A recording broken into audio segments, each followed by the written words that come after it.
Açıldı mı? Mesela biraz açılsın diye soft tahtada. Şekerini diyerdiniz söz zəhmət olmasa. Porsiyaları, qədərləri. Porsiya uyğun hamısını yazıb verəcəyəm. Çünki burada biz porsiya eləmirik də, biraz çox eləyirik. Amma bir porsiya uyğun mən sizə verəcəm. İndi klar sozun bir porsiya olmayacaq, bir 4-5 porsiya olacaq. Amma balıq da zatdır, yəni bir porsiya bir dənə balıq gedir də, yəni. İstəsəz, yəni porsiyanı özünüz təyin eləyə bilərsiniz. Satış qiymətinə uyğun porsiya çıxardırlar. Belə deyək, restoranlarda. Məsəl üçün 200 qramlıq balıq işlənirsə, onun qiyməti biraz başqa olur. 150 qramlıq işlənirsə, onun qiyməti biraz başqa olur. Yəni, bir porsiya qoya bilərsiniz, 2 porsiya qoya bilərsiniz. Bir də görürsünüz, balaca olur balıq, görürsünüz bu formada. Çünki onda məcbur 2 dənə qoyuruq. Heç olmasa bir 125 qram. O haradasa gəlir də 125-130 qrama yaxın gəlir. Ona görə. Şef, mən orada oldum, xahiş edirəm, eşitmədim. Yemək hansı mətbəxə aiddir bir daha da? Bu Asiya mətbəxinə aiddir. Ən çox Asiya mətbəxində istifadə olunur. Amma Avropada da çox yayılır. Yemək nədir? Fish and chips. Çox sağ ol. Buyurun. Fritürümüzdə yağ var, yoxsa Var, boşdur? var. Onu aşağı xotda bir dənə qoyaq da uşaqlar. Yəni dediyim kimi, istəsəz xardal vurmaya da bilərsiniz. Sadə duz istiyor, sarımsaq sozu vura bilərsiniz. Sarımsaq dozunu bir üzünə vurdum, o birisi üzünə vurmadım. Bir üzünə vurdum, bəs eləyir.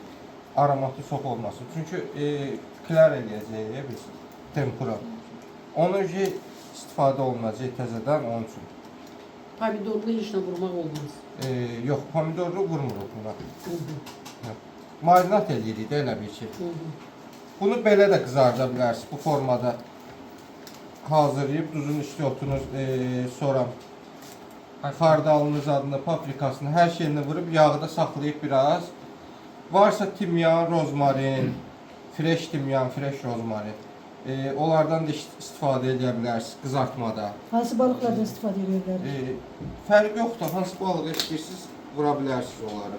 Amma bu balıqlar elə balıq işlənməz ki, məsəl üçün, sümüyü çox olmasın da, yəni filesi təmiz olan balıqlardan Onlardan bir istifadə neçəsinin adını etmək çəkə bilərsiniz, xahiş edirəm, hansı balıqlardır? Baxın, belə deyim də, filesi, sümüyü az olan balıqlar var, fareldir, çoxdur sümüyü. Təmizləmək biraz əziyyətli olur. Dorado qəşəkdir, təmizləmək olur. Supradır həmçinin, sonra bu skumbriya balığı var. Bizim dildə tam dəqiq bilmirəm. Bizim dildə də skumbriya. Belə gedir də, yəni skumbriya deyilir. Şomqa da pis deyil, amma fish and chipsə o deyil də, yəni. Yəni buna cips kimi hazırlayacaqsınızsa, onda öyle elə eləmirik də biz. Sizin hal-hazırda hazırladığınız hansı balıqdır? Bu telapiyadır. Telapiya balığıdır. Bunun da sümüyü az olur deyə buna üstünlüyü verildi. Çox sağ olun. Yəni Dorado'dur, Dorado həmçinin Dorado'nun özündə qəşəng dadı olur. Amma skumbriyadan eləsiniz lap dadlı olar. Çünki o da ki, biz necədir, belə deyim də, hər adamın ağız dadı var da. Elə adam var ki, məsəl üçün, farel xoşlayır, Dorado xoşlamır. Elə adam var, Dorado xoşlayır, farel xoşlamır. Skumbriya heç sevmirəm. Elə adam var ki, sevmir skumbriya, məsəl üçün. Onda ki, başqa balıqdan eləyə bilər. Eləyə bilərsiniz, niyə eləmirsiniz? Yəni, prosta dad baxımından da uyğunlaşdırmaq üçün məsləhət görərəm ki, ya skumbriya olsun, yumuşaq balıqlardan götürürük də. Düz necə? Yəni, tıxır zadı az olan, yəni rahat təmizlənər. Təmizləmək olur da, yəni rahat. Fareldə lap xırdadır, o söhbət var da, yəni. Çox xırda, belə deyək də, sümüklü balıqlardan istifadə eləmirik. O qaynasın tam hazır olsun, o ikinci yemək işlədərik. İndi nə edəcək?